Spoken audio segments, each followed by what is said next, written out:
Hello, Inner Wisdom friends. We have Tara today with us. Are you craving for wellness? Do you know why you are not feeling like you are living your life? Because something is missing, that wellness piece.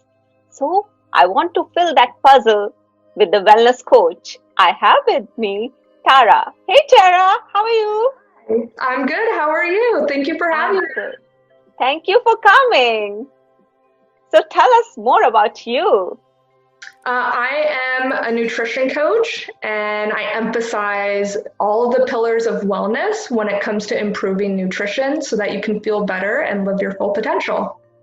Okay, so what is wellness for you? All right, so wellness to me means that you're making improvements every day on several aspects of your life that will help you live the best version of your life. That means making sure that you're taking care of your body by eating nutrient dense foods, that you're exercising so that you can have that mental clarity, those endorphins that make you feel good, taking care of your sleep hygiene so that you can get good quality sleep, you can enjoy the spiritual aspect of dreams, and your body can repair and recharge itself, coping with stress in healthy ways, because we know that day-to-day life is going to throw some sort of stressor at us, and we need to learn how to cope with that in a healthy way so we can live the longest and fullest, most abundant version of our lives.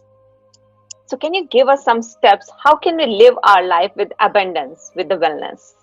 Please Yeah, guide us. so the top three things that I focus on when I talk to my clients, the first one is stress management.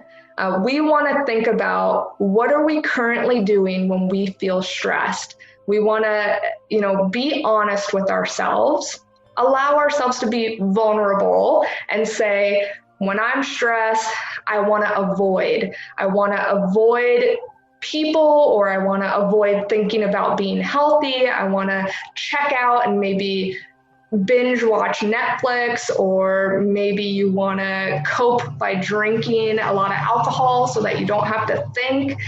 Some people unfortunately use drugs. Some people cope with food. They'll eat an abundance of sweet desserts or fried foods to feel that comfort, to fill that void. And what I teach is, instead of using those things when we feel triggered, let's find an alternative to cope with that trigger. So if it's stress from work, maybe it's practicing a mindful detachment from work when you clock out. You leave work at work and you step into the space you want to be in and be mindfully present. Another way would be, if you find yourself coping with alcohol, maybe going for a 10-minute walk, disconnecting from your phone, disconnecting from the TV, and allowing yourself some fresh air to appreciate the beauty of this universe, and to really fully embrace the human experience. If it's struggling by coping with food, then I would suggest that when you feel yourself going to that place of wanting to binge eat, to recognize it and say, you know what, I'm doing it again. Let me step into a different location. I can't practice this bad habit, and let's replace it with a healthier habit. Maybe it's sitting down and reading a book. Maybe it's journaling about gratitude and what you have going for you in your life that you should be appreciative of.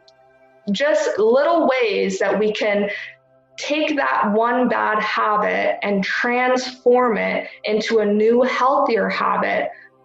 Because long term, these unhealthy coping mechanisms, they're not going to serve you. They're what lead to chronic illness. They're what lead to chronic depression. They're what lead to chronic anxiety.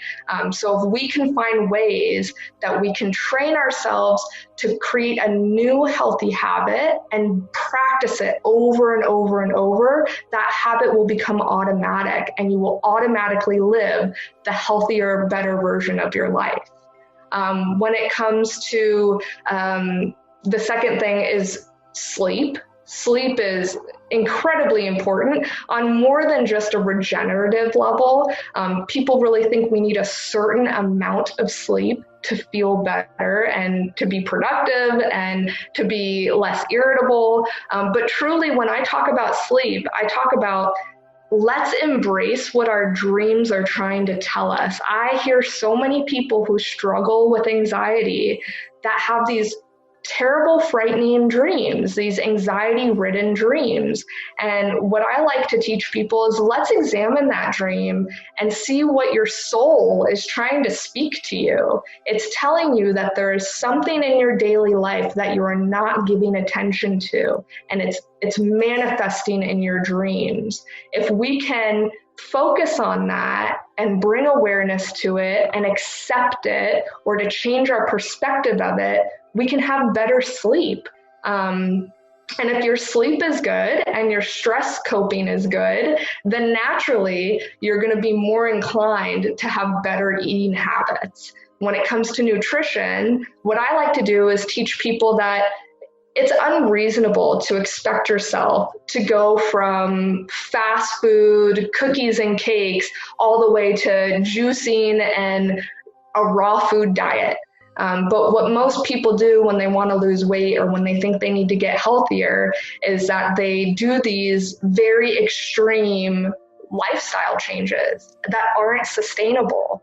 I want people to appreciate the fact that we have taste buds for a reason, and it's not just biologically to prevent us from eating things that are toxic.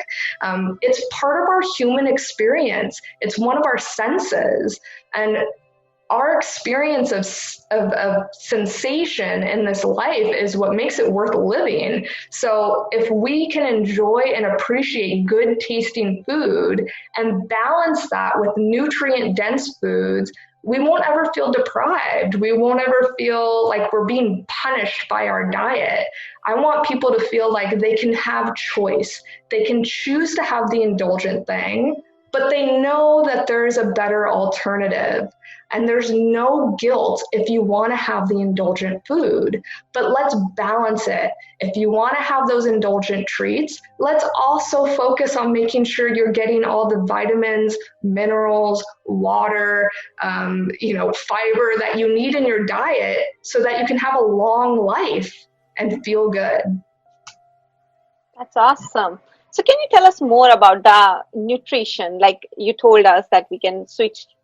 It's hard to switch totally, like we are having junk food, fast food, and now we are doing juicing and everything. But what is the middle way? Can you describe it a little bit? Yeah. So I like to focus on tiny habits. I think that is the most effective way of making long-term sustainable habits is starting with something easy. Start with the easiest change you could make. Maybe if you drink soda all day as your preferred liquid choice, let's switch it to one soda a day. Let's not say you can't have soda at all, but let's just try to be aware of moderation. Pick a time of day when you really enjoy having that treat, and let's do it once and see if you can manage that. How long can you sustain that? If it's not sustainable, then let's adjust it to something that is. And slowly we can build upon those habits. So for some of my clients, I have people who eat only processed foods and they don't cook and they're not interested in cooking. How do you get somebody like that to become healthier? What I do is I help guide them and teach them or show them alternatives of processed foods that still taste good and are still convenient and don't require them to do a bunch of cooking, that are a better alternative than the processed junk they're consuming. For instance, I have a couple who the husband doesn't like to eat vegetables at all. It's a textural thing. That's okay. I'm not going to force anybody to eat vegetables if they don't want to eat them, because once we're done working together, they probably won't eat them anymore. Instead, I say the reason that we eat vegetables is because they have fiber, they have vitamins, minerals, there are nutrients in them. So what could we do in your diet that you would be open to doing, that you would still get those vitamins? For him, he likes fruit. Okay, so then you don't eat any vegetables and we focus on getting your fiber and your vitamins and your antioxidants from fruit. that is a sustainable change that we can make and work towards, and doesn't take a lot of extra effort to swap out a bag of chips for a piece of fruit. It's still convenient. So it's little things like that. Some people need help drinking more water. So we say, okay, what could we do to help you drink more water? It might be the first thing you do when you wake up is drink a glass of water before you have your coffee or tea. That would be an easy way to ensure that you get it in every single day.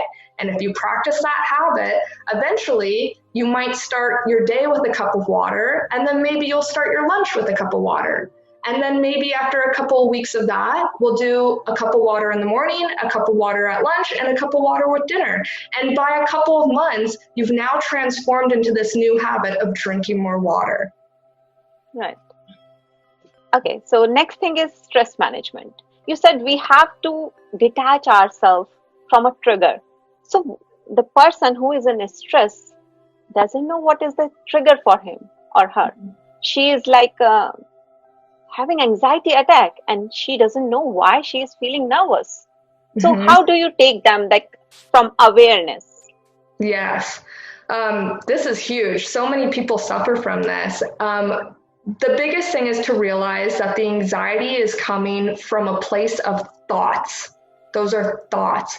You are not physically experiencing that situation in the moment when you're having that anxiety attack. You are thinking about a situation that's not really happening, and that's causing this physiological response of stress, of hormones and chemicals within your body. So the first thing we can do is practice awareness in the present moment. What are my feet feeling as they touch the ground? Can I focus on my breathing? Can I just feel my breath? Allow to feel what that feels like. What does it feel like to be inside of your body instead of being stuck in your thought? So we start with that. And then we can say, when you calm down, what happened prior to that? What was the situation that happened before you started to feel very badly and snowball out of control? Sometimes it's a conversation they had with a family member or a friend or a coworker. Sometimes it's there was an email that didn't go the way that they wanted, or they got critiqued. And somehow that triggered a sensation that reminded them of something they've experienced in the past. So there's this correlation between the current moment they experienced and an emotional response that they had to a similar experience in their past. What we try to do is say, in this present moment, are you actually experiencing that? Is that really happening, or is that a result of your thinking about it? Is it an overthinking response?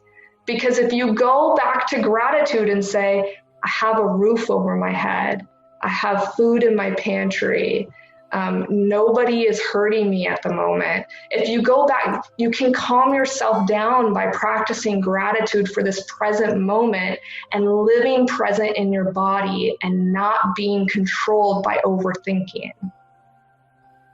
Can you tell us more about gratitude? Because if I'm not feeling gratitude, that's why I'm feeling anxiety, right? So absolutely. If I'm in anxiety, I don't feel that there is something to be grateful. It's always we take granted the fresh air, the security, the finance which we have. It's like nothing. I'm in a stress, I'm in anxiety. So can you help us over there? Absolutely. So I start with my senses. That's always an easy thing for me to start with. I have my vision. I'm so grateful that I can see the sky, that I can see the sunset, that I can see the flowers. I'm grateful for my vision. If you don't have great vision, maybe you have great hearing. I'm so grateful that I can hear beautiful music, and I love hearing music. Maybe you don't have great hearing and you don't have great vision, but maybe you have a sense of smell. I'm so grateful that I can smell the ocean breeze, that I can smell a beautiful flower, a rose, that there are certain perfumes, or that there are the smell of fresh baked cookies. Maybe those are things that you are grateful for, that you might not be experiencing in the present moment, but that you can be grateful that your human body is providing that ability for you. Awesome. Okay, so when you switched your career from a medical profession to come to nutrition advisor or wellness coach, why did you do that?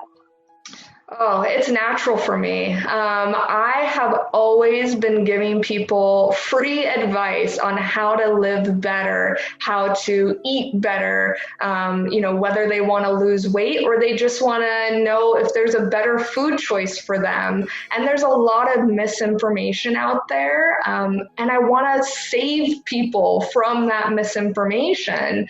I have witnessed so much chronic illness and suffering in the medical field. And I felt like as a medical assistant, I didn't really have the ability to make that much of an impact on people. I had a small, couple of minutes with people one-on-one where I could tell them that I'm sorry they're hurting or that they're suffering. And, I hope that things get better for them and give them a little bit of encouragement and a little bit of compassion to make their day just a little bit better. But it wasn't enough for me. I wanted to be able to help people more. And when I decided to start my business, more opportunities opened up for me that made me realize this is where I should have been putting my energy all along. Everybody makes mistake in their life Yeah. and learn from them eventually. So can you share a little bit about your mistakes and what is the lesson you learned from them? Oh, absolutely. I really struggled with coping with my stress. I understood food. I understood nutrition. I exercised. I was an amateur bodybuilder. But one thing I really struggled with was holding on to trauma that hurt me when I was younger. Relationships that I had with my family that were causing me a lot of distress, a lot of toxic relationships.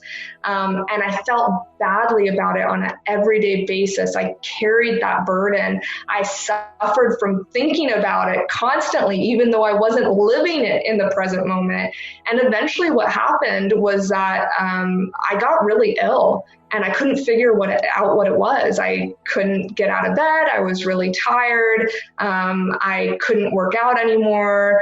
I had physical pain. I felt like I always had the flu.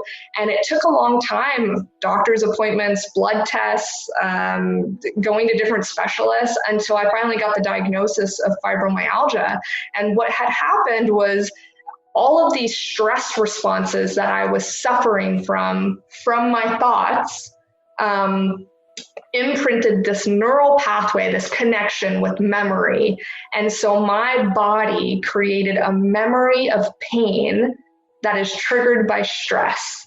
And so anytime I felt stressed or I thought about stressful, negative things, I felt physical pain, physical exhaustion. And it really forced me to be honest with myself about what was working for me and what wasn't working for me, facing the fact that I had experienced some trauma and learning to cope with that and change my perspective and have a new mindset. I used to wake up every morning saying, oh, I'm so tired. I'm so tired. My husband would say, how was your sleep? How are you feeling this morning? And every morning I would say, oh, I'm tired. I'm tired. And he said, why don't you try waking up and saying, I'm waking up? It's not a lie. You're not waking up saying, I feel invigorated. But what if you just changed what you say to yourself, the words you're saying to yourself? Because me waking up every morning started with searching for if I'm tired. I opened my eyes. Yeah, I'm still tired. I was looking for it and I was looking for confirmation of it. Instead, I started waking up saying, I'm waking up. Of course, I'm going to feel a little tired when I first wake up. I accept that and I'm waking up. I haven't felt tired like that in a year and a half, just from changing that inner dialogue. Wow, that's awesome. Just change your words and change your energy. Totally. Absolutely. Oh, wow, that's awesome. So, do you have any favorite book which you want to share with us? Oh my gosh. My favorite book is The Alchemist. I don't know if you've ever read that. That book changed my life because for so many years I have struggled with feeling like I wasn't living my full potential. Like I wasn't living my purpose. I wasn't honoring my soul. My soul was constantly craving something and I couldn't figure out what that was. And I wasn't ready to take the leap. And I stayed in my comfort of uncomfortableness in my career. And so when I read that book, I heard multiple personal development leaders talk about how this book influenced them. And I thought, I got to read this book. And when I read it, I couldn't put it down. And every single line of that book inspired me. I wanted to cry. Like, I kept sharing the excerpts with my husband, and I'm like, this story is about life. It is about following your soul, following your purpose, and this, accepting the fact that there are going to be roadblocks, there's going to be this resistance, but that you have to honor your soul. And that is what kind of propelled me into honoring my soul and living by feeling instead of living by thought. What do you want the audience to take away from your interview?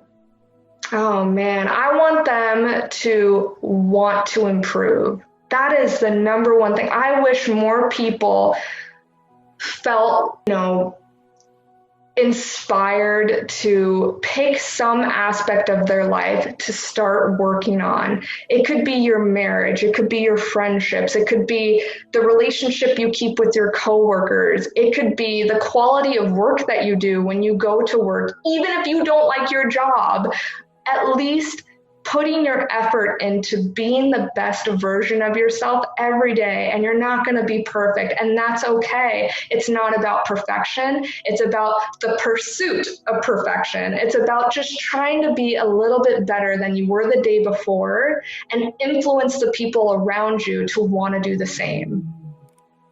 Thank you, Tara. It was a great meeting you. Thank you. Thank you.